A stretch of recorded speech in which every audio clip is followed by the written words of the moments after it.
You बैठिए please, बैठिए बैठिए। हाँ जी, एवरीवन। तो जिंदगी में सब बढ़िया, रिलैक्स। चलो जी, बहुत बढ़िया। ओके तो यार, आज अपन लोग ऑर्गेनिक केमिस्ट्री में क्या करेंगे, क्या क्वेश्चन करेंगे। अच्छा, सभी के पास सीपीपी इज देयर?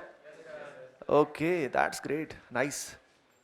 तो यार देखो, अपने को क्वेश्चंस करने हैं, है ना, और क्वेश्चंस के तरीके और कई फंडे मैं बताऊंगा। सबसे पहले मैं आपको बता देता हूं कि आईपीएससी जो नेमिंग है उसमें क्या क्या चीजें इंपॉर्टेंट होती हैं, कैसे क्वेश्चंस आते हैं और क्या नहीं आता है ना, कई सारी बातें होती हैं। तो लेट अस स्टार्ट। तो कुछ इंपॉर्टेंट पॉइंट्स हैं, वो भी आपको नोट करना है तो कर लेना, जो जो इंपॉर्टेंट लगे, फिर अपन क्वेश्चन तो करेंगे ही करेंगे, राइट। तो देखो यार, सबसे पहले अगर हम बात करें आईयूपीएससी में आता क्या क्या है, सीधा अपन काम की बात पे आते हैं। देखो, आईपीएससी में अगर हम बात करें तो डायरेक्ट क्वेश्चन, आपको कुछ आइडिया है क्या हर साल आता है? नहीं आता है, हर साल जरूरी नहीं है। नॉर्मली वो एवरी 2 to 3 years में आता है, डायरेक्ट ही क्वेश्चन आ जाता है, और बहुत डिफिकल्ट क्वेश्चन नहीं आता है। अगर हम अभी बात कर रहे हैं जेई मेन की बात कर रहे हैं अभी, तो स्पेसिफिकली बहुत डिफिकल्ट क्वेश्चन नहीं आता है। आईपीएससी नेमिंग कितनी डेप्थ में की जा सकती है, कितना ही कर लो। एनहाइड्राइड की नेमिंग, एस्टर्स की नेमिंग, बहुत कॉम्प्लिकेटेड नेमिंग भी होती है। अच्छा एक बात बताओ, बाइसाइक्लोस्पायरो ये सब आता है क्या? ये नहीं आता है, बाइसाइक्लोस्पायरो सिलेबस में नहीं है। तो बहुत ही कम चीजें आती है, लिमिटेड है, यानी एल्कीन, एल्काइन, सही बताऊं तो प्योरली एनसीईआरटी लेवल पे आता है। ठीक है, तो पहली चीज आपको क्लियर होनी चाहिए कि आपको आईपीएससी नेमिंग कितना आना चाहिए, जस्ट एनसीईआरटी लेवल, वो ठीक से आना चाहिए। फंक्शन ग्रुप जैसे फॉर एग्जांपल अपनी प्रायोरिटी ऑर्डर होता है, याद है आपको सभी को? प्रायोरिटी टेबल जो होती है वो ऐसा नहीं होता कि 5 फंक्शन ग्रुप दे दिए और उसका क्वेश्चन आ गया। ये जो क्वेश्चंस लिए हुए सीपीपी में ज्यादातर प्रीवियस ईयर क्वेश्चंस ही हैं, और लेटेस्ट भी इसमें लिए हुए मेनली जो आजकल आ रखे हैं। तो उससे आपको दिख ही जाएगा कि असल में डिफिकल्टी लेवल उतना नहीं है। दूसरी, ये तो हो गया आईपीएससी नेम की बात। अगला जो परेशान करता है अपने को, वो चीज क्या होती है? Common names. कॉमन नेम दुखी करते हैं काफी। कॉमन नेम, मान लो क्वेश्चन आ गया, acetophenone reacts with hydroxylamine in the presence of acidic medium. अब पता लगे NH2OH क्या कर रहा है क्या नहीं कर रहा है, वो तो ठीक है, लेकिन एसिटोफिनॉन नहीं पता क्या होता है, या बेंजोफिनॉन नहीं पता क्या होता है। या फॉर एग्जांपल क्वेश्चन आ गया, o cresol reacts with bromine water to produce. अब क्रिसॉल नहीं पता। तो ये दिक्कतें अपनी आज की क्लास के बाद विल ट्राई की खत्म हो जाए। सारी चीजें तो आपको पता नहीं लग जाएंगी, क्योंकि एक ही क्लास में 1 घंटे में क्या क्या पता लगेगा, लेकिन उसके बाद मैं आपको बताऊंगा कि घर पे आपको क्या क्या करना है, कॉमन नेम्स को कैसे हैंडल करना है, आईपीएससी में क्या क्या करना है। उससे एक बार मतलब आईपीएससी सही हो जाएगा। ठीक है, तो अपन तो क्वेश्चंस करना शुरू करते हैं, उसके साथ साथ ही चीजें चलती रहेंगी। पर आई थिंक आपको ब्रॉडली पता लग गया कि इतना कोई हार्ड एंड फास्ट नहीं है। कॉमन नेम्स में ज्यादा दिक्कतें आती हैं वैसे तो, क्योंकि बेसिक आईपीएससी नेम सभी कर लेते हैं, पर वो भी अपन देख लेते हैं। तो let us start with the questions. हाँ जी, सबसे पहले पहला क्वेश्चन देखो। देखो यार, सबसे पहले जैसे जो ये पहला क्वेश्चन है, आपने शायद देख लिया होगा, एक बार देख लो इसको एक बार के लिए। देखो यार, सबसे पहला होता है पेरेंट चेन सिलेक्शन। अपने को पेरेंट चेन देखनी होती है ना, आईपीएससी में तो पेरेंट चेन सेलेक्ट करनी होगी। अब पेरेंट चेन सिलेक्शन में नॉर्मली जो कॉमन मिथ होती है, जो स्टूडेंट सोच लेते हैं, वो क्या सोच लेते हैं कि सबसे लंबी चेन ले लो, हो गया काम। ऐसा नहीं होता कि सिर्फ सबसे लंबी चेन ले लो। सबसे लंबी चेन वाला कंसेप्ट तभी होता है जब प्योरली क्या होता है, एल्केन होता है। जैसे मान लो हमारे पास कुछ ऐसा है, कुछ ऐसा, सिंपली ऐसा, और यहां कुछ ऐसा है, और यहां कुछ ऐसा है। ठीक है, अब मान लो इसके अंदर अपने को पेरेंट चेन देखनी है, ये प्योर एल्केन है, इसके अंदर ना तो डबल बॉन्ड है, ना ट्रिपल बॉन्ड है, ना कोई फंक्शनल ग्रुप है, कुछ नहीं है। ऐसे केस में तो वो बात बिल्कुल सही जायज है कि हाँ भाई पेरेंट चेन सबसे लंबी लेनी है, तो वो यहां से लेके यहां तक आएगी पेरेंट चेन, या प्रिंसिपल चेन भी बोल सकते हैं इसको। और नॉर्मली कई स्टूडेंट गलती क्या करते हैं, वो हमेशा स्टार्ट यहां से करते हैं, तो वो सोचते हैं कि पेरेंट चेन है तो सीधी ही जाएगी। ऐसा कोई जरूरी नहीं होता है, जिंदगी में सब कुछ सीधा नहीं होता है। तो यहां पे थोड़ा ध्यान रखना पड़ता है कि सबसे लंबी चेन की बात है, यहां से लेके यहां तक हम लोग जाएंगे। तो इस तरीके से पेरेंट चेन का ध्यान रखना बहुत जरूरी है। अगर नॉर्मल एल्केन है तो सबसे लंबी चेन ले लो, लेकिन अब मान लो यहां पे आ गया डबल बॉन्ड। अब यहां पे अगर डबल बॉन्ड आ गया, एल्कीन आ गया, तो पेरेंट चेन के अंदर, यानी सबसे पहले खुद ही देखो, यहां पे सबसे खास जिसमें है वो एहसास, वो कौन है? पाई बॉन्ड, जो थोड़ा अलग दिख रहा है इसमें, है ना? तो इसको हमें पेरेंट चेन में लेना चाहिए कि नहीं लेना चाहिए? बिल्कुल लेना चाहिए। तो भाई ऐसा थोड़ी है कि इसको छोड़ के हम यहां पे जा रहे हैं मजे से एंजॉय, की नहीं मैं तो सबसे लंबी चेन ही लूंगा, ऐसा तो नहीं करना अपने को, है ना? तो इसको अपने को लेना होगा, ठीक है? अब इसको पेरेंट चेन में इंक्लूड करते हुए जो सबसे लंबी चेन आए, इसको इंक्लूड करते हुए जो सबसे लंबी चेन आए वो ले लो, ठीक है? अच्छा, अब इसके बाद मान लो यहां पे आ जाए फॉर एग्जांपल ट्रिपल बॉन्ड भी, जैसे ये इस पर्टिकुलर क्वेश्चन में है, तो हम क्या कोशिश करेंगे? हम कोशिश करेंगे कि उसके अंदर दोनों ही फंक्शन ग्रुप, ये भी फंक्शन ग्रुप टाइप ही हो गया, unsaturation is also a type of function group एक तरह से, ठीक है? तो अब जैसे ये क्वेश्चन है, इस क्वेश्चन में अपने को पेरेंट चेन सिलेक्शन करना है, तो पेरेंट चेन जो होगी उसके अंदर डबल बॉन्ड भी आएगा और ट्रिपल बॉन्ड भी आएगा। इस क्वेश्चन को मैं एक बार यहां पे लिख के दिखाई देता हूं कि कैसे इसको करेंगे।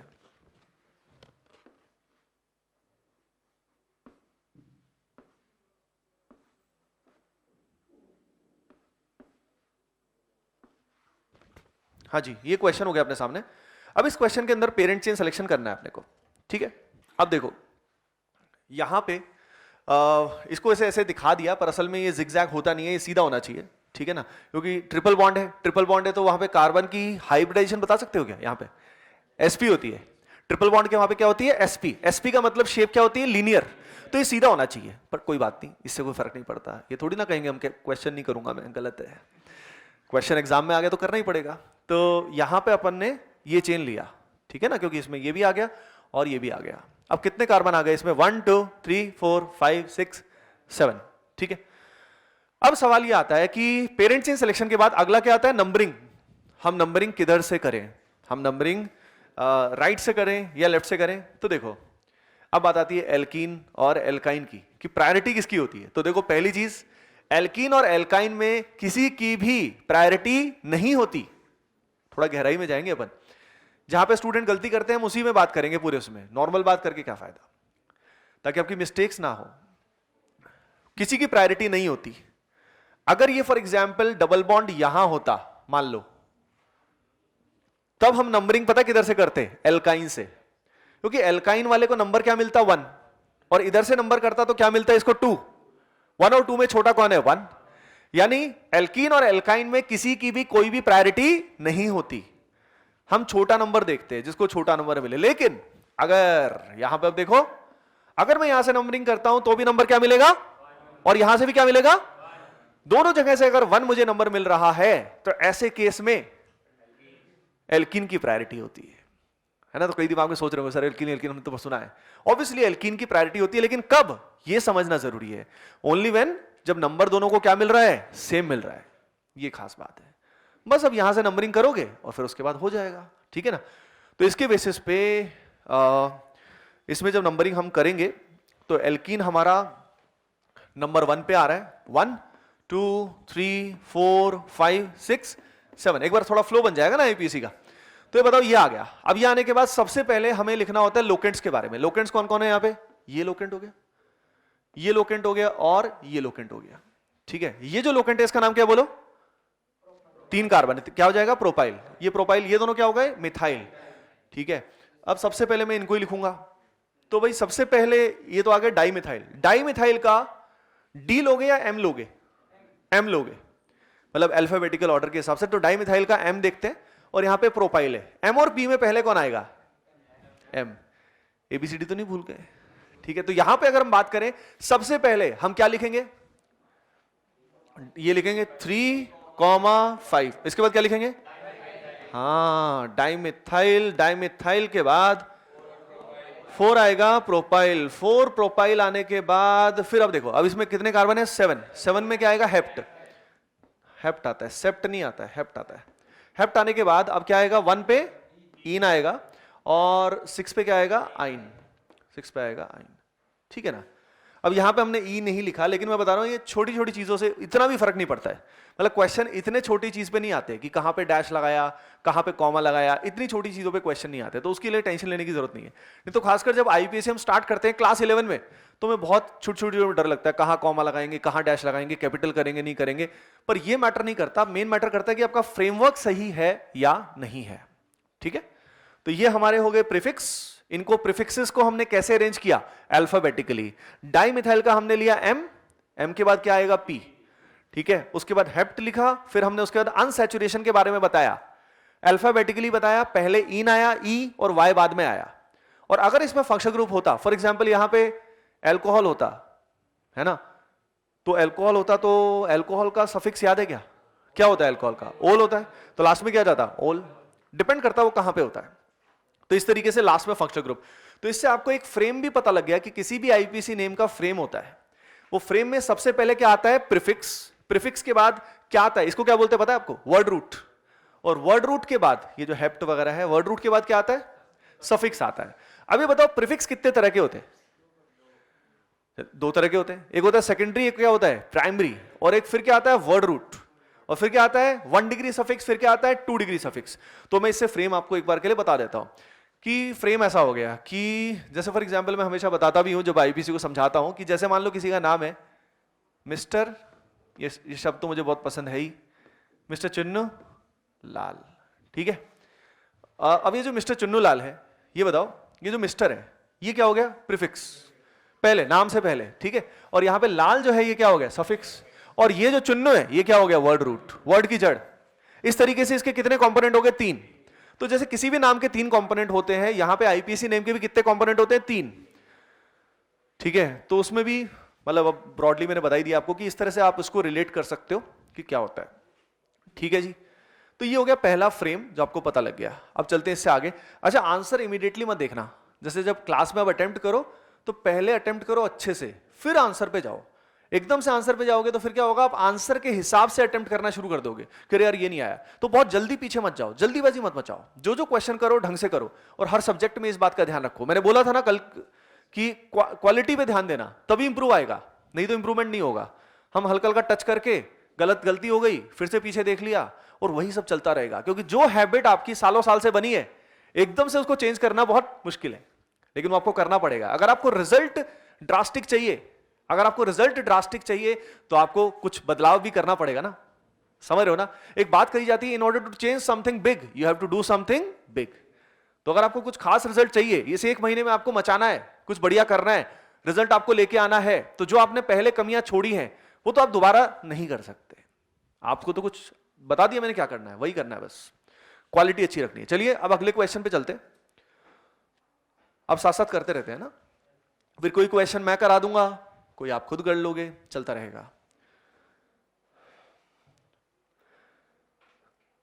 और स्पीड से करते हैं, मजा आएगा।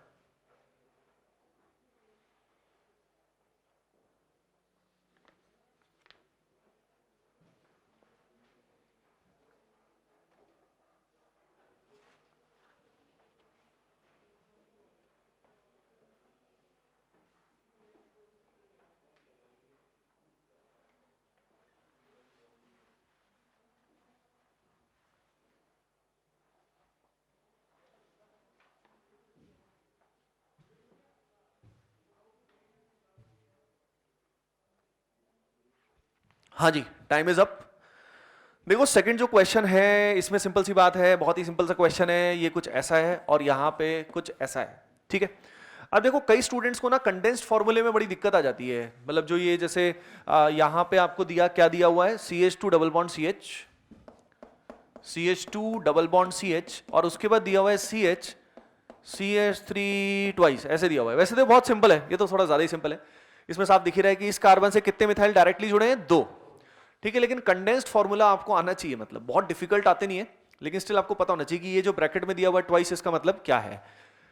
अब इसको अपन ने वैसे इसमें कन्वर्ट कर दिया, नहीं भी करोगे तो चलेगा, पर मेरा मानना है कि अगर आपके सामने जब भी कंडेंस्ड फॉर्मूला दिया हुआ है तो convert that condensed to bond line.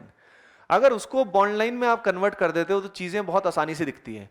इसी में समझ में नहीं आएगा कई बार, या कर लो इसमें भी कोई ऐसी दिक्कत नहीं है, इसमें भी CS3 लगा लो हो जाएगा। पर खासकर बड़े क्वेश्चन में, ये छोटा है बहुत चुन्नू सा क्वेश्चन है, पर यही अगर बड़ा हो तो ऐसे केस में फिर बॉन्ड लाइन हमेशा अच्छा होता है, बहुत बढ़िया रहता है। इसमें साफ दिखता है कि मैं क्या करूं।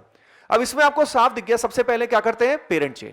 पेरेंट चेन सिलेक्शन में साफ दिख रहा है कि भाई यहां से शुरू करूंगा, यहां शुरू करूंगा तो 1 2 3 4, ऊपर जाऊं नीचे जाऊं, कहां पे जाना है बताओ, कहीं पे भी एक ही बात है, ठीक है, it will not impact anything. और यहां पे ये हमारा क्या हो गया, लोकेंट। इस लोकेंट को क्या बोलते हैं बोलो, मिथाइल। Very good. तो ये इसका नाम बोलो सभी के सभी 3 मिथाइल। उसके बाद इसमें क्या आएगा, 4 कार्बन है तो ब्यूटीन कर दो, या ब्यूट 1 इन कर दो, या 1 ब्यूटीन कर दो, कोई फर्क नहीं पड़ेगा, वैसे तो ऑप्शन आ ही रखा है। सिंपल था, बिल्कुल ही सिंपल था। अब देखो नेक्स्ट वाले क्वेश्चन, नेक्स्ट वाले क्वेश्चन भी बिल्कुल डायरेक्ट अपन जल्दी जल्दी करते हैं। नेक्स्ट वाले क्वेश्चन में एक बात बताओ, थर्ड वाले क्वेश्चन में आप नंबरिंग किधर से करोगे, लेफ्ट से राइट से, कहां से करोगे, राइट से, क्योंकि राइट में कौन है, एल्कीन, ठीक है। अब एल्कीन राइट में तो राइट से नंबरिंग शुरू करोगे और लेफ्ट तक एंड तक जाओगे। तो ये थर्ड जो पोजीशन है, थर्ड पोजीशन पे हमारे कितने लोकेंट हो गए, 2 लोकेंट हो गए।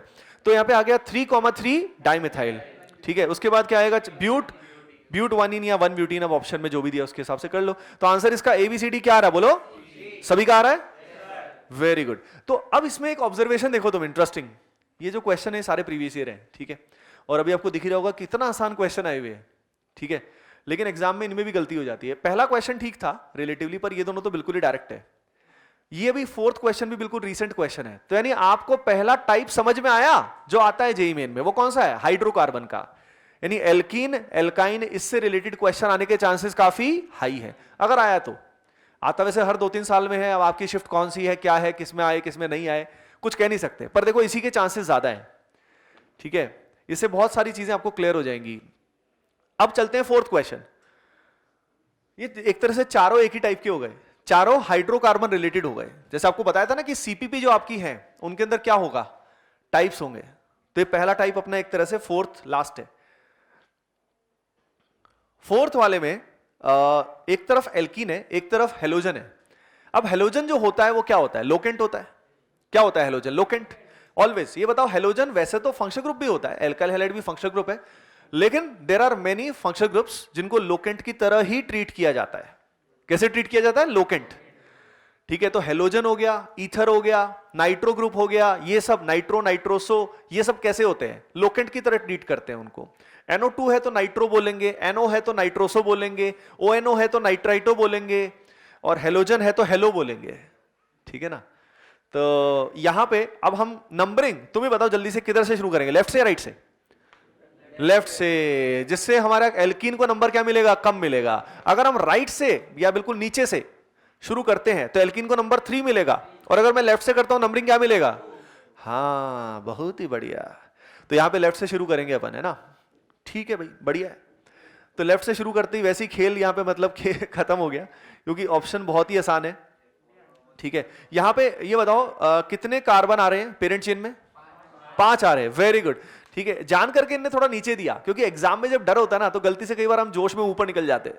तो ये पेरेंट चेन सिलेक्शन बहुत इंपॉर्टेंट है। और देखो सीधा सीधा कभी ऑप्शन पे जंप नहीं करना, ठीक है, ये सबसे बड़ा घातक तरीका होता है गलती करने का, क्योंकि ऑप्शंस सारी की सारी आपको बुलाएंगी, है ना, बट आपको जाने का नहीं है, तो वो वाली बात है, ठीक है ना। तो ऑप्शन क्या है ना, कभी कभी होता है कि जब ऑप्शंस पे जाना मजबूरी हो जाता है। जैसे क्वेश्चन है चूज द बेस्ट ऑप्शन, अब आप सोचोगे सर आपने तो मना किया था, नहीं तब तो जाना ही पड़ेगा, ऑब्वियस सी बात है यार, तो दिमाग तो लगाना पड़ेगा। तो कभी कभी क्वेश्चन ऑप्शन बेस्ड आते हैं, लेकिन ज्यादातर में ऑप्शन बहुत ही क्लोज होते हैं, और हर एक ऑप्शन का कुछ ना कुछ लॉजिक निकल जाएगा, और हमें क्या लगता है लॉजिक अगर निकल गया तो वो ठीक ही होगा, पर ऐसा नहीं होता है।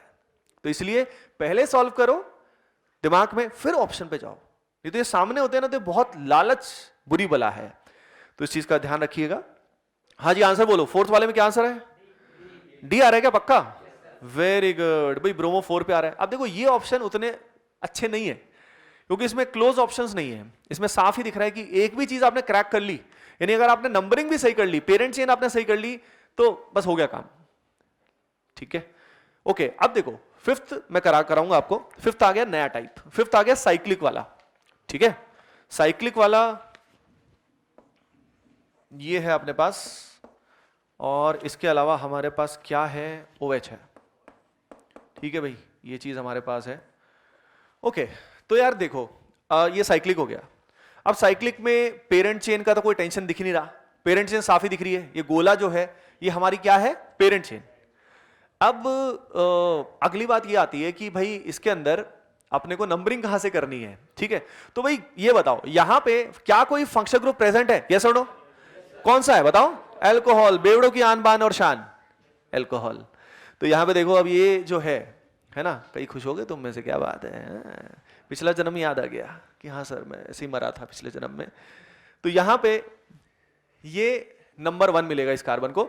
और यहां से अब देखो, अब हमारे पास दो रास्ते हैं, या तो इस पार्क में हम चक्कर लगाएंगे क्लॉकवाइज, या हम एंटी क्लॉकवाइज चक्कर लगाएंगे। अब देखो सीधी सी बात है यार, हमें कम से कम नंबर देना होता है, तो लोवेस्ट नंबर देने के हिसाब से हम कैसे जाएंगे, एंटी क्लॉकवाइज, ताकि इन लोकेंट्स को भी नंबर क्या मिले, कम मिले, ठीक है। और देखो पता है, लोवेस्ट लोकेंट रूल बहुत ही नॉर्मल लाइफ की बात होती है। हमें नॉर्मली हर चीज में नंबर जो मतलब मार्क्स की बजाय बाकी रैंक की अगर बात करें तो क्या होनी चाहिए, कम से कम नंबर होना चाहिए वो, ठीक है। गाड़ियों में नॉर्मली प्रेफर क्या करते हैं कि वो छोटा नंबर रहे, वो रहे। सिमिलरली यहां पे भी आईपीएससी में भी क्या हुआ, प्रायोरिटी उसी बेसिस पे दी गई कि numbering is done in such a way that locant receives the lowest number. तो यहां से हम शुरू कर रहे हैं 1 2 और यहां पे क्या आएगा 3, ठीक है, बस हो गया। इसके बाद इसका जो आंसर आ रहा है वो क्या रहा है 3,3 डाइमेथाइल। अब 3,3 डाइमेथाइल, उसके बाद हाइड्रोक्सी मत कर देना, क्योंकि हाइड्रोक्सी कब बोलते हैं, जब ये क्या होता है, फंक्शन ग्रुप या लोकेंट। हाँ, जब ये लोकेंट होता है तब इसको हाइड्रोक्सी बोलते हैं, ठीक है ना। तो इसकी बेइज्जती नहीं करना आपने, है ना। ओके, तो यहां पे इसका करेक्ट आंसर कौन सा आ रहा है, सी आ रहा है, यस, 3,3 डाइमेथाइल 1 साइक्लोहेक्सेनॉल। ओके, क्या कौन काउंट होगा, मतलब काउंट कैसे, खड़े हो जाओ, हाँ, अब पूछो कब बोलते हैं हाइड्रोक्सी, कब बोलते हैं। अच्छा बताता हूं, देखो बैठ जाओ। हाइड्रोक्सी जैसे फॉर एग्जांपल मान लो ये आ गया, एसिड है, और यहां पे फॉर एग्जांपल OH है, और यहां पे फॉर एग्जांपल पाई बॉन्ड है, ऐसा कुछ है, ठीक है। हाँ जी, अब सभी के सभी बताओ, यहां पे 2 फंक्शन ग्रुप आ गए, यहां पे एसिड भी आ गया, अल्कोहल भी आ गया। अब जो मल्टीपल फंक्शन ग्रुप आए तो ऐसे केस में हम क्या देखते हैं, प्रायोरिटी ऑर्डर, या उसको सीनियरिटी टेबल भी बोल सकते हैं। अब ये देखना है तो उसके हिसाब से भाई देखो, इसके हिसाब से प्रायोरिटी जो दी जाती है वो किसको ज्यादा दी जाती है, एसिड को। एसिड प्रायोरिटी टेबल के टॉप पे होता है, कार्बोक्सिलिक एसिड के बाद क्या आता है, सल्फोनिक एसिड, ठीक है ना। तो इस तरीके से पूरा वो प्रायोरिटी ऑर्डर है, और इसका मैंने शॉर्ट ट्रिक भी बता रखा है, वैसे आप वीडियो देख भी सकते हैं, वीडियो में भी बता रखा है, ठीक है। तो यहां से हम स्टार्ट करेंगे। अब ये हमारा मेन फंक्शन ग्रुप हो गया, तो अगर ये हमारा मेन फंक्शन ग्रुप है तो ये हमारे लिए क्या हो गया, लोकेंट। तो यहां पे 1 2 3 4 5। अब जब ये लोकेंट है तब इसको क्या बोलेंगे, हाइड्रोक्सी, तो तब इसको आगे लिखेंगे, तो तब ये हाइड्रोक्सी आएगा, तब हम ओल का यूज नहीं कर सकते, ठीक है। अब इसमें लास्ट में बताओ भाई, सभी सभी लास्ट में क्या आएगा, ओइक एसिड, क्या आएगा, ओइक एसिड, ये बात है।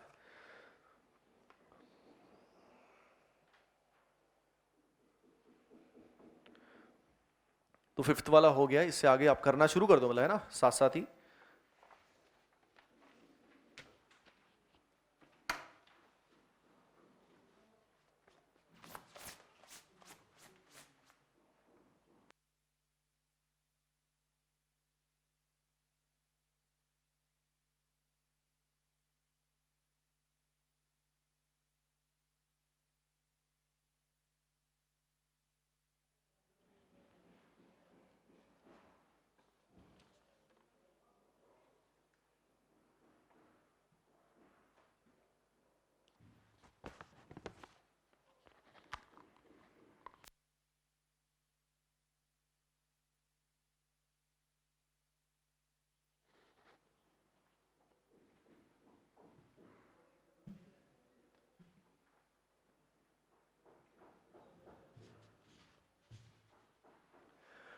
हाँ जी, देखो जी, 6th वाले क्वेश्चन की बात कर लेते हैं।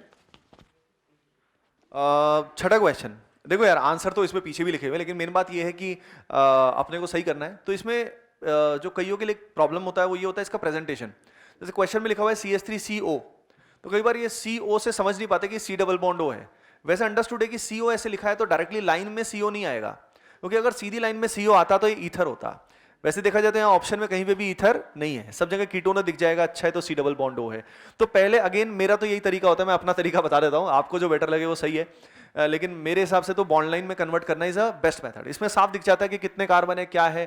तो यहाँ पे अगेन अगर इसमें उसको मैं बॉन्ड लाइन में कन्वर्ट करूँ तो यहाँ पे ऐसा दिखाई देगा CH3C डबल बॉन्ड O और यहाँ पे आएगा कुछ ऐसा, इट इज लाइक दिस। ठीक है, अब ये आने के बाद ये बताओ हमारे लिए सबसे इंपॉर्टेंट जो ग्रुप है वो क्लियरली कौन सा है? कीटोन।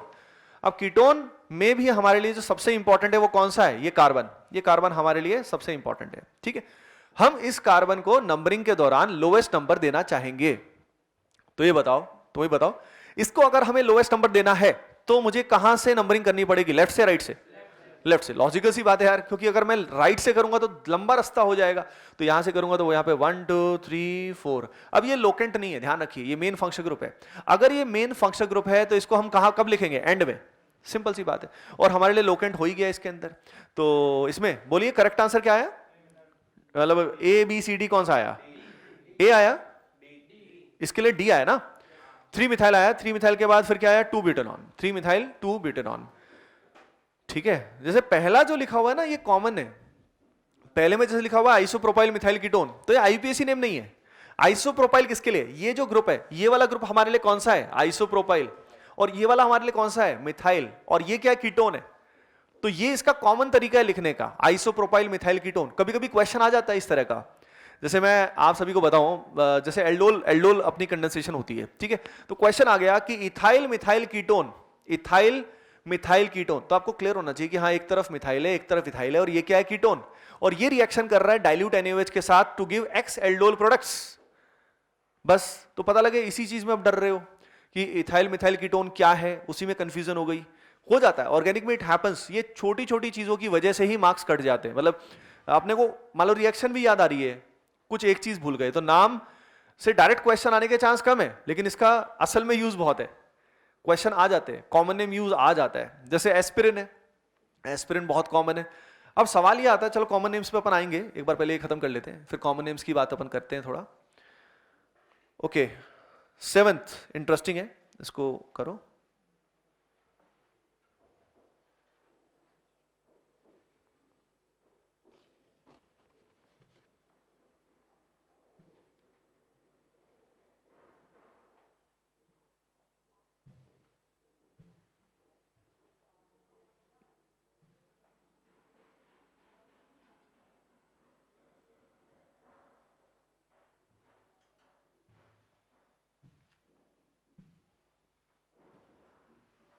जैसे किसी का बाय द वे ये हो जाए ना तो आगे चलते जाना, रुकना मत, है ना, क्योंकि स्पीड अपनी अच्छी रखनी है अपने को।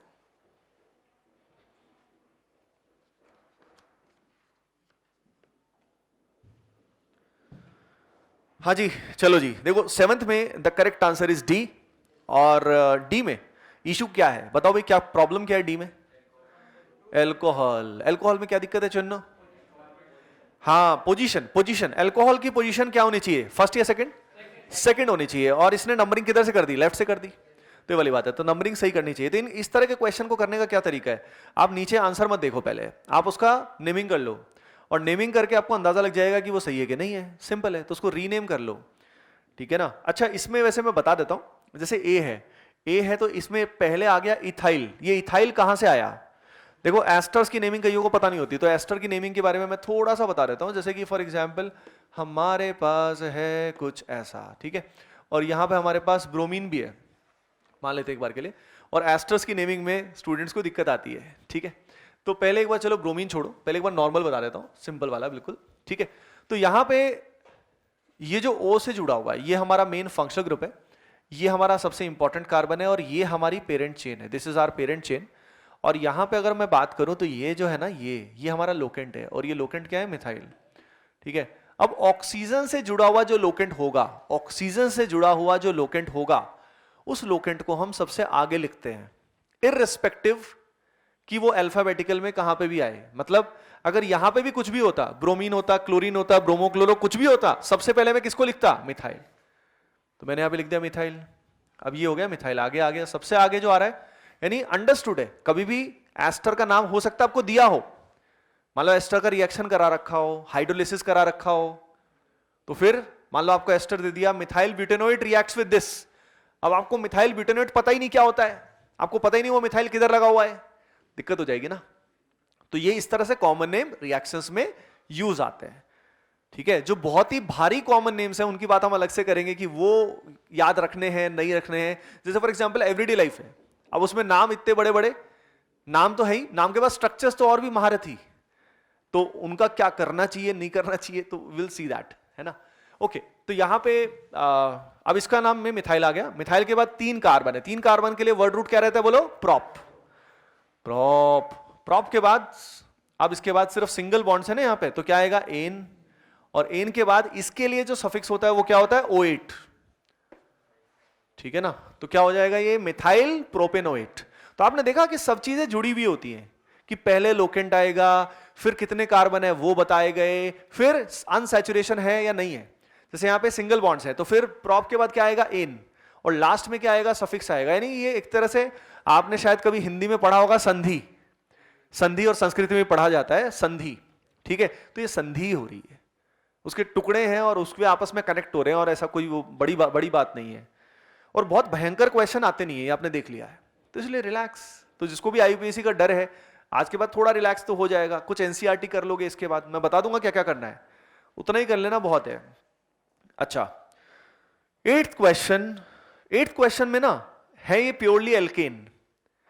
अब ये एल्केन है तो इसमें हमें सबसे लंबी चेन ढूंढनी है। अब सबसे लंबी चेन ढूंढनी है तो आई थिंक आपको शायद इसमें दिख रही होगी, ठीक है ना, वो सबसे लंबी चेन कौन सी है, और नंबरिंग किधर से करोगे, ठीक है। तो इसमें नंबरिंग किधर से होगी बताओ?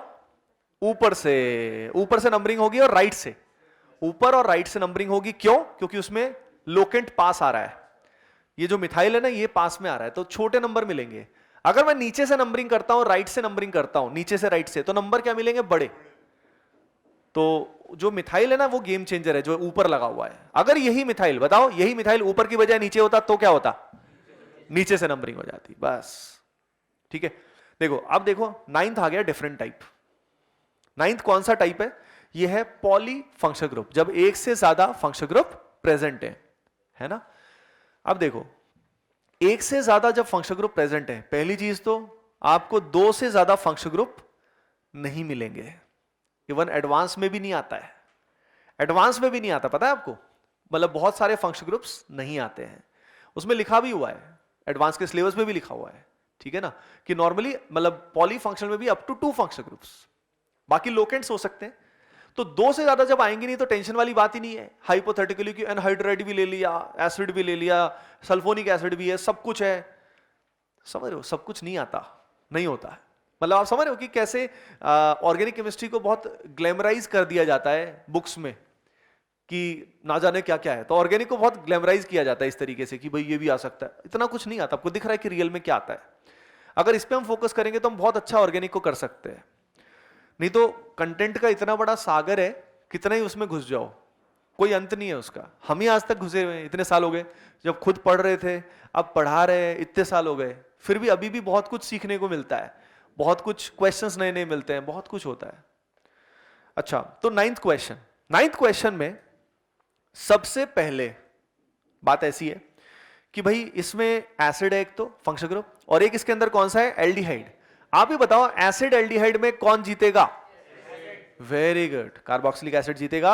अभी बताओ, कार्बोक्सिलिक एसिड जीतेगा अगर, तो उसका जो कार्बन है, क्या हम नंबरिंग वहां से शुरू कर सकते हैं? वेरी गुड, नंबरिंग वहीं से शुरू करनी है, ठीक है। तो एक चीज होती है जो एक कार्बन कंटेनिंग फंक्शनल ग्रुप्स हैं, जैसे कि एल्डिहाइड हो गया, साइनाइड हो गया, एसिड हो गया, एस्टर हो गया, एसिड क्लोराइड हो गया, ये जो कार्बन कंटेनिंग फंक्शनल ग्रुप हैं, अगर ये हमारे प्रिंसिपल फंक्शनल ग्रुप हुए तो हम इसी के कार्बन से नंबरिंग शुरू करेंगे, ठीक है। इसको मैं पर्टिकुलरली किस तरीके से बोलता हूं? मैं इसमें नाम बोलता हूं एबी रूल। एबी रूल मैंने बना रखा है अपने आप से ही। एबी रूल का मतलब क्या है? अमिताभ बच्चन रूल। अमिताभ बच्चन की ना जाने कौन सी मूवी थी, मेरे को याद नहीं आ रहा, पर उसमें ऐसा कुछ होता है कि वो क्या कहता है, नहीं अब देखो मिमिक्री मैं नहीं कर पाऊंगा, ठीक है ना, बिल्कुल भी वैसी, लेकिन उसमें ऐसा कुछ होता है कि हम जहां खड़े होते हैं लाइन वहीं से शुरू होती है। तो इनका वही है, जो भी कार्बन कंटेनिंग फंक्शनल ग्रुप्स हैं, जो भी कार्बन कंटेनिंग फंक्शनल ग्रुप हैं, वो जहां पे आ जाएंगे लाइन वहीं से शुरू हो जाएगी, तो नंबर 1 उसी को मिलेगा। इससे याद रहता है, इससे याद रहना आसान हो जाता है कि कार्बन, मतलब कोई भी चीज अगर अपने थोड़ा सा फन एलिमेंट से कनेक्ट कर दिया तो फिर याद रखना इजी हो जाता है। तो कार्बन कंटेनिंग फंक्शनल ग्रुप्स में याद रखना कि ये जो कार्बन है वही बड़ा इंपॉर्टेंट है, ठीक है।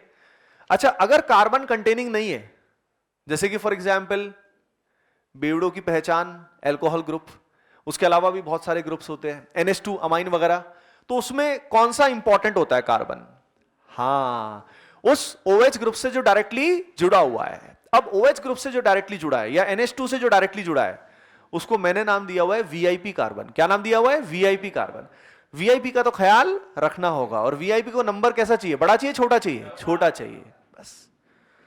ओके, तो यहां पे अब अच्छा ये बताओ, अब COH से हम किसकी ओर जाएंगे? CHO की ओर जाएंगे, ठीक है।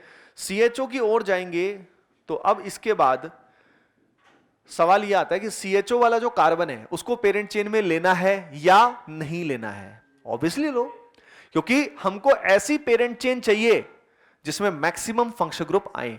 हमको ऐसी पेरेंट चेन चाहिए जिसमें मैक्सिमम फंक्शनल ग्रुप आए।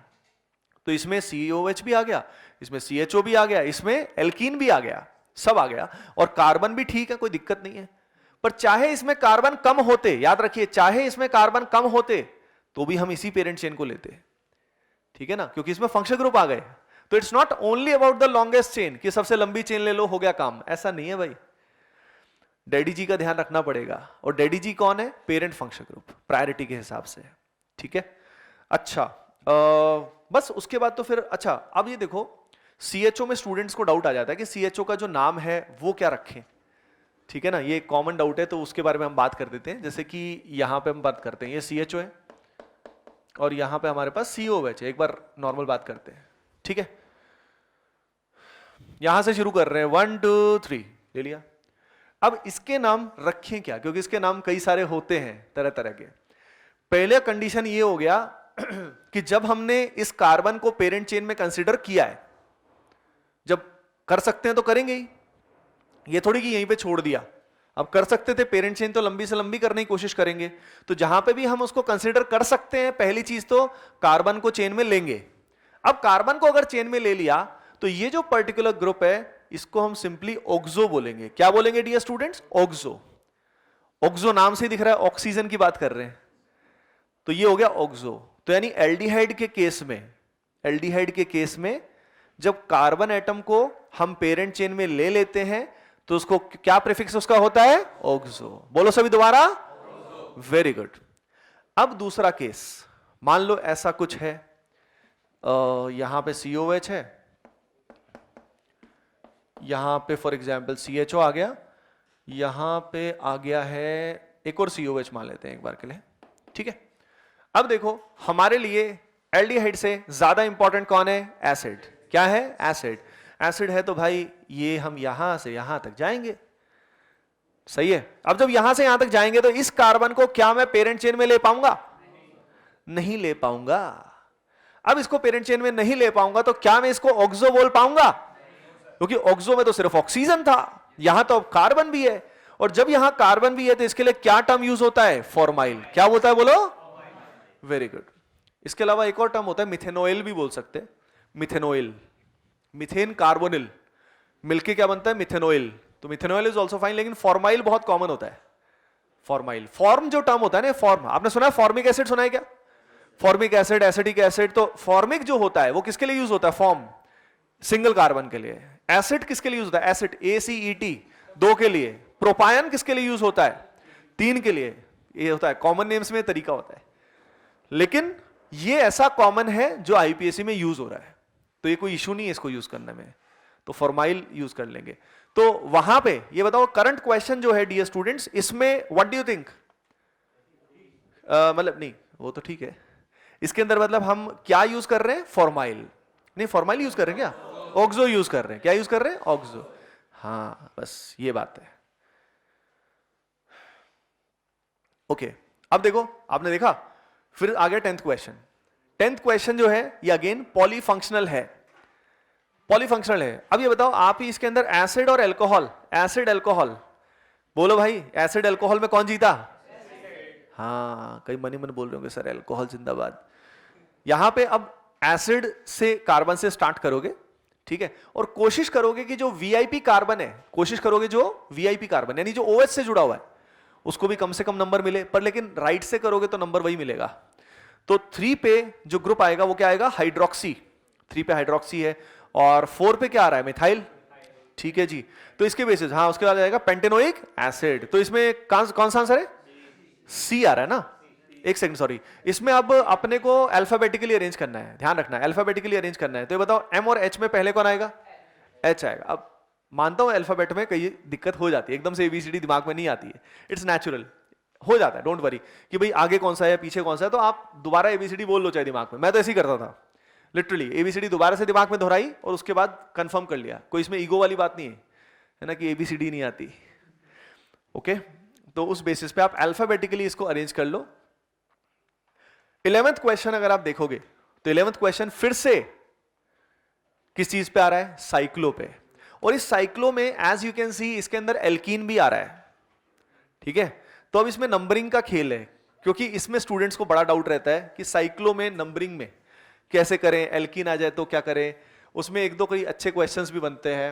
एक बार क्वेश्चन कैसा था, ये तो छोटा सा चुन्नू सा क्वेश्चन है, यहां पे कुछ ऐसा, यहां कुछ ऐसा, यहां पे Cl, यहां पे Br। ठीक है, अब देखो सबसे पहले अगर रिंग में कोई एल्कीन वगैरह आ गया तो इसमें नंबरिंग कॉर्नर से शुरू करोगे, इसमें तो कोई रिंग में तो कोई कॉर्नर ही नहीं है, तो हम कहीं से भी नंबरिंग शुरू कर सकते हैं वैसे तो।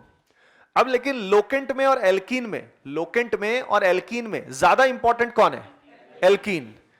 लोकेंट तो लास्ट में ही होता है, तो एल्कीन हमारे लिए इंपॉर्टेंट है, यानी हमारे लिए ये कार्बन भी इंपॉर्टेंट है, ये भी इंपॉर्टेंट है। अब ये दोनों ही अगर हमारे लिए इंपॉर्टेंट है तो हम स्टार्ट कहां से कर सकते हैं, एक बार मान लो यहां से कर रहे हैं, मान लेते एक बार अगर मैंने यहां से स्टार्ट किया तो ये बताओ क्या मैं इधर 2 नंबर दे सकता हूं किधर देना पड़ेगा, राइट में। यानी ये आप सभी को क्लियर होना चाहिए कि भाई अगर मैंने यहां से शुरू किया तो मुझे पाई बॉन्ड वाले जो कार्बन हैं उनको एडजेसेंट नंबर ही देना होता है। तो नंबरिंग में राइट में दूंगा, करूंगा। राइट में करने के बाद यहां पे क्या आएगा, थर्ड। ठीक है, अब ये थर्ड आएगा, एक ऑप्शन ये है अपने पास। अब इसमें एल्कीन को नंबर क्या मिला, बताओ एल्कीन को क्या मिला, 1। जो लोवेस्ट नंबर है वो बोलते हैं, दोनों नहीं कि 1 2 मिला, 1 मिला। उसके बाद लोकेंट्स का नंबर क्या मिला, 1 और 3। ठीक है भाई, ये हमारे दिमाग में आ गया। अगर हम इसका दूसरा ऑल्टरनेट ट्राई करते हैं, वैसे तो दिमाग में ही हो जाएगा सारा, लेकिन एक बार के लिए कर लेते हैं। तो अगर मैं यहां से शुरू करूंगा, यहां से मान लो ये, तो ये बताओ क्या मैं नीचे जा सकता हूं, यहां से मुझे कैसे जाना पड़ेगा, क्लॉकवाइज या एंटी क्लॉकवाइज, हाँ एंटी क्लॉकवाइज, इधर 1 2 3 4 5 6। तो ये बताओ एल्कीन को यहां नंबर क्या मिला है, बोलो एल्कीन को 1, लेकिन लोकेंट्स का नंबर क्या मिला, 2 और 6। अब ये बताओ 1 3 छोटा या 2 6 छोटा, लॉजिकल सी बात है, तो भाई ये जीत गया। तो इस तरीके से हमें नंबरिंग इसमें बहुत ही सोच समझ के करनी पड़ती है, नहीं तो जिंगलाला हो जाएगा, गड़बड़ हो जाएगी। ठीक है, अब एक बार नंबरिंग कर ली फिर तो आसान है, फिर तो उसके बाद अल्फाबेटिकली अरेंज करना है इनको। यानी जो अल्फाबेट वाली चीज है ना, ये कब यूज आती है, प्रीफिक्सेस को अरेंज करने के लिए तब यूज आती है। अंडरस्टूड। कोई डाउट किसी को कुछ हो तो पूछ लेना भाई, शर्माना मत, कोई दिक्कत नहीं है, ठीक है ना। कोई भी डाउट आए, कोई भी क्वेरी आए, लेकिन हाँ ज्यादातर तो खैर वैसे क्लियर हो ही रहा होगा आई थिंक।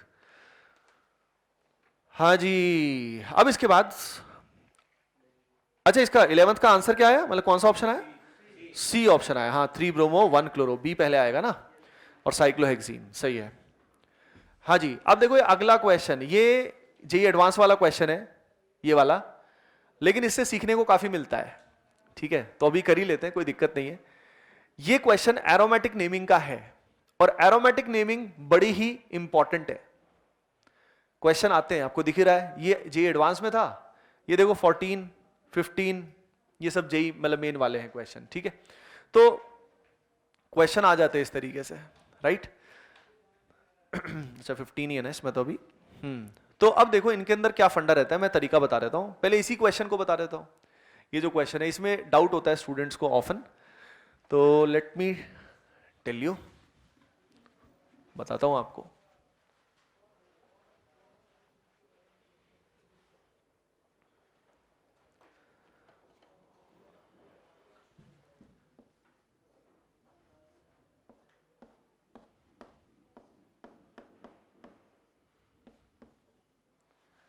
हाँ भाई देखो, ये जो कंपाउंड है ना अपने सामने, क्या होता है कि एरोमेटिक के अंदर, एरोमेटिक नेमिंग के अंदर कुछ फंडामेंटल कंपाउंड होते हैं, यानी उनको हम आईपीएसी नेम में यूज कर सकते हैं। जैसे कि यहां पे ये जो पर्टिकुलर बेंजीन के ऊपर CH3 है, ये एक फंडामेंटल कंपाउंड है जिसको हमने क्या बोला, टोल्यूइन।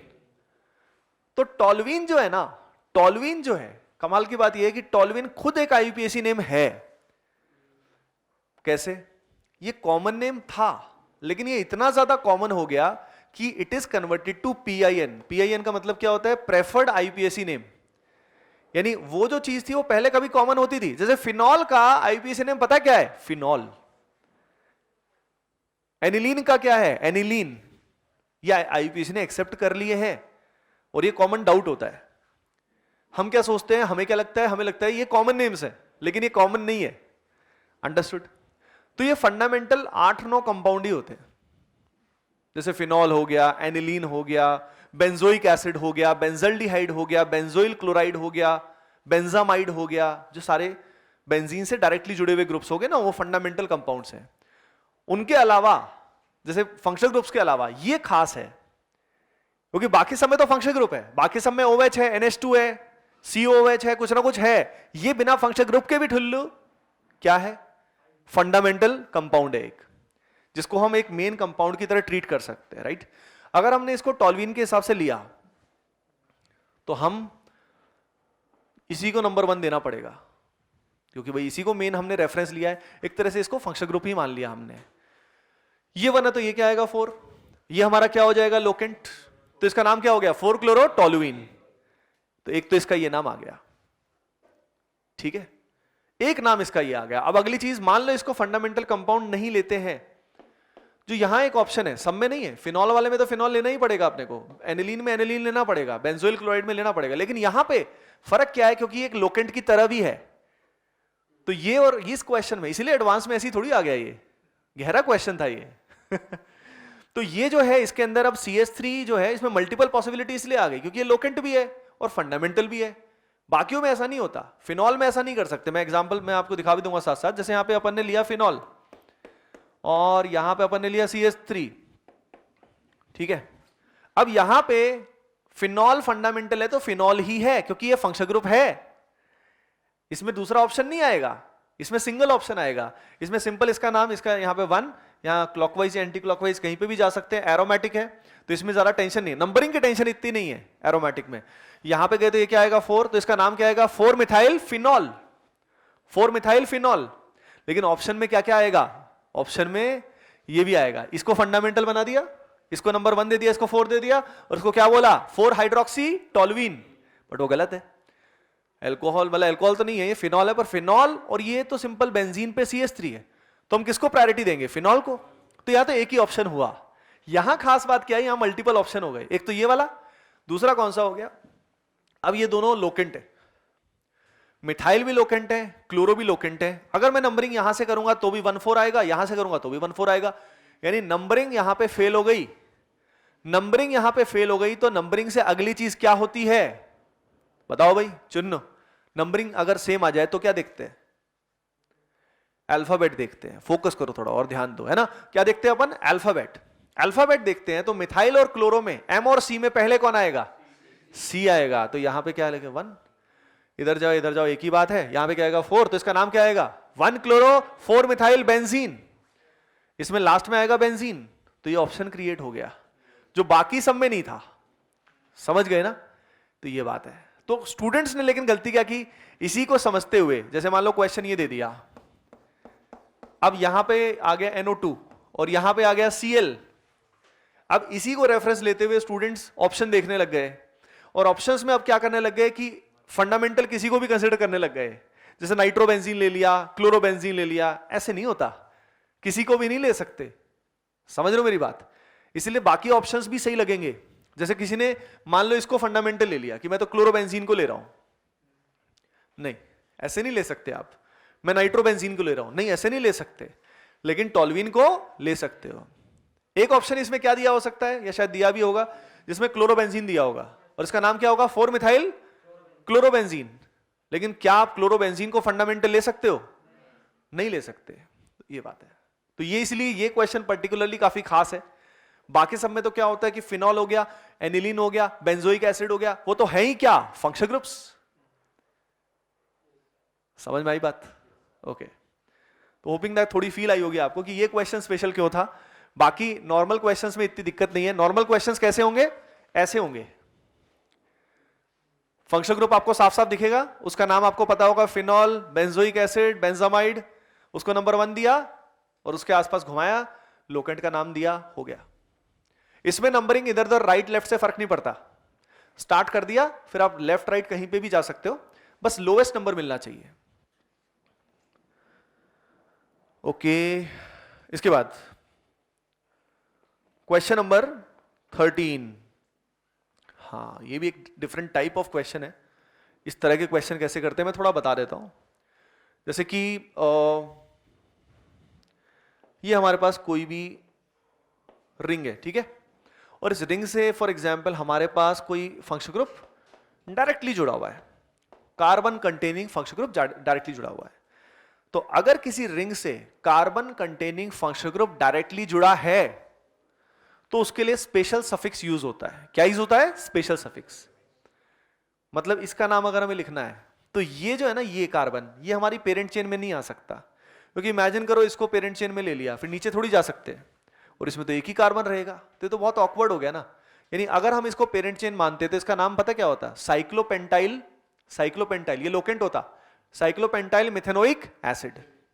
लेकिन वो सही नहीं है। फंडा क्या है? ये पेरेंट चेन है, this is the parent chain, इसको नंबर 1 मिलेगा, इसको क्या लिखेंगे? साइक्लोपेंटेन। साइक्लोपेंटेन, और यहां पे अब ये कार्बन पेरेंट चेन में नहीं आया, तो कॉमन मिस्टेक स्टूडेंट क्या करते हैं, इसका नाम लिख देंगे साइक्लोपेंटेनोइक एसिड। भाई साइक्लोपेंटेनोइक एसिड हो ही नहीं सकता है, क्योंकि कार्बोक्सिलिक एसिड यहां थोड़ी आएगा, वो तो उससे बाहर ही है, तो इसका नाम आएगा साइक्लोपेंटेन कार्बोक्सिलिक एसिड। तो यहां ओइक की बजाय मुझे क्या लगाना पड़ेगा? कार्बोक्सिलिक, क्योंकि वो कार्बन तो हमने पेरेंट चेन में लिया ही नहीं। कार्बन अगर पेरेंट चेन में हमने नहीं लिया है तो मुझे कार्बोक्सिलिक लिखना पड़ेगा। तो ये स्पेशल सफिक्स COH के लिए कार्बोक्सिलिक एसिड होता है, एस्टर के लिए कार्बोक्सिलेट होता है, एल्डिहाइड के लिए कार्बेल्डिहाइड होता है, साइनाइड के लिए कार्बोनाइट्राइल होता है, इस तरह से होते हैं, ठीक है। लेकिन कम से कम बेसिक तो आने चाहिए, जो कार्बेल्डिहाइड या ऑप्शन में भी दिख जाएगा, उससे आसान हो जाता है। मान लो आपको याद भी नहीं है तो नॉर्मली ऑप्शन में सब में कार्बोक्सिलिक एसिड या कार्बेल्डिहाइड जो भी उसका नाम है वो दिख जाएगा। तो IUPAC पता है ऑप्शन से इस मामले में इजी हो जाता है। मान लो आप भूल भी गए हो कि इसका क्या नाम था, तो लिखना तो है नहीं, ऑप्शन में दिख जाएगा, चलो जो भी था। मेन आपको फंडा पता होना चाहिए, समझ रहे हो, कंसेप्ट आपको पता होना चाहिए। सो इस बेसिस पे ये एक इंटरेस्टिंग क्वेश्चन, जैसे यहां पे साइक्लोपेंटेन ही है, COH है और CH3 है, और उसके अलावा ब्रोमीन है। मैंने थोड़ा सा इनको खिसका दिया, इधर उधर कर दिया, तो अब नंबर 1 मैं इसी को दूंगा। यानी ये हमारा कार्बन जो है ना, ये कौन सा कार्बन है? VIP carbon. यहां से चीजें स्टार्ट होंगी, और अब मैं इसके बाद इधर जाऊंगा, लोकेंट छोटा नंबर मिले, 1 2 3 4, ठीक है। अब सबसे पहले मैं किसके बारे में इंफॉर्म करूंगा? बोलो, लोकेंट्स। हाँ, तो लोकेंट्स में पहले जो आएगा वो मिथाइल आएगा, ब्रोमो आएगा, जल्दी बोलो। ब्रोमो आएगा, तो पहले क्या आएगा? 4 ब्रोमो, फिर क्या आएगा? 2 मिथाइल, फिर साइक्लोपेंटेन, और लास्ट में क्या आएगा? कार्बोक्सिलिक। वेरी नाइस, ये है, ठीक है। तो देखो अपन ने टाइप डिफरेंट टाइप देख लिए, एल्कीन एल्काइन, एल्कीन कैसे दिखते हैं, नॉर्मल रिंग्स में कैसे दिखते हैं, स्पेशल सफिक्स कब आता है, एरोमेटिक में कैसे आता है। यानी इस तरह से टाइप से अगर हम पढ़ेंगे तो हमें दिख जाएगा भाई व्हाट टू फोकस ऑन, हमारी पढ़ाई फोकस किस पे करनी है। और अगर हर सब्जेक्ट में हम इसी तरीके से फोकस्ड प्रैक्टिस करते हैं और वही कर ही रहे हैं, बस कोई दिक्कत ही नहीं आएगी, परफॉर्मेंस इंप्रूव होगा। लेकिन जैसे मैंने बताया है कि रेगुलर टेस्ट वगैरह के तरीके से तैयारी करना, टाइम बाउंड प्रैक्टिस सबसे इंपॉर्टेंट है। ओके, 14 क्वेश्चन में एक बात बताइए, यहां पे वैसे तो फंडामेंटल कंपाउंड प्रेजेंट है या नहीं है? है, लेकिन ऑप्शन में भैया कहीं पे भी फंडामेंटल वाला ऑप्शन नहीं है। अब नहीं है तो फिर यानी नाइट्रो, मिथाइल, क्लोरो, ये सब हमारे लिए क्या हुए? लोकेंट्स। ये सारे अगर हमारे लिए लोकेंट्स हैं तो हमें सिंपली पहले तो लोकेंट में तो किसी की प्रायोरिटी नहीं होती, तो हमें नंबरिंग छोटे से छोटा देना है। तो सबसे छोटा नंबर कब मिलेगा? जब मैं मिथाइल से शुरू करूंगा, मिथाइल वाले कार्बन से, नीचे वाले कार्बन से, वहां से नंबर मिलेगा 1 to 4, है ना, 1 to 4 आ जाएगा। ऑप्शन में नहीं दिया हुआ ना शायद, इस क्वेश्चन में कुछ गड़बड़ लग रही है क्या? नहीं सही है। 5 तो नहीं आएगा इसमें, इसमें 1 to 4 ही आएगा। इसमें जैसे एक तो मिथाइल है, एक क्लोरो है, और एक कौन सा है, नाइट्रो। हाँ, तो 2 क्लोरो 1 मिथाइल 4 नाइट्रो, ये 1 4 गलत लिखा हुआ है, 4 आएगा, ये थोड़ा इसमें मिस्टेक है, ये आएगा 4 नाइट्रो, 4 नाइट्रो, फिर लास्ट में क्या आएगा, बेंजीन, फिर क्या आएगा, बेंजीन। ठीक है, हाँ जी। 15 आप इसी बेसिस पे कर लेना, मैं थोड़ा कॉमन नेम्स के बारे में बता देता हूं, ठीक है। और डीपीपी आप करके आना, वो अपन डिस्कशन कर लेंगे नेक्स्ट टाइम, ठीक है। इससे एसोसिएटेड जो डीपीपी है वो कर लेना, जो भी आईपीएससी की डीपीपी आपको आई थिंक 2 मिली होंगे, राइट? हाँ, तो वो करके आना, वो डिस्कशन अपन नेक्स्ट क्लास में कर लेंगे, ठीक है। अच्छा, अब मैं थोड़ा कॉमन नेम्स को कैसे हैंडल करना है, क्या तरीका है, वो बता देता हूं। पहली चीज, और आईपीएससी में और क्या क्या कर सकते हो, वैसे तो इतना कर लो तो भी ठीक है, लेकिन स्टिल एक बार पूरा फिनिशिंग देनी, अच्छी देनी है, तो पहली चीज जो कर लो, एक तो एनसीईआरटी। एनसीईआरटी में प्रायोरिटी ऑर्डर जो दिया हुआ है, और प्रायोरिटी ऑर्डर की ट्रिक मैंने यूट्यूब पे भी वीडियो बना रखा है, एटीपी में भी आपको मिल जाएगा, ठीक है ना। तो वो वीडियो से आप प्रायोरिटी लिस्ट याद भी कर सकते हो, इतना कोई मुश्किल नहीं है। लेकिन जैसे कि आपने देखा कि एस्टर के कोई बहुत भारी क्वेश्चन कुछ नहीं है इसमें, ना कोई स्पायरो बाइसाइक्लो कुछ नहीं है, तो कहां फोकस करना है वो तो आपको क्लियर हो गया होगा। फंक्शनल ग्रुप जो है, बाई फंक्शनल ग्रुप आते हैं, कोई बहुत भारी भारी फंक्शनल ग्रुप नहीं है, ना ही कोई इपॉक्सी आ रखा है, सिलेबस में है इपॉक्सी पर नहीं आया हुआ अभी, ठीक है।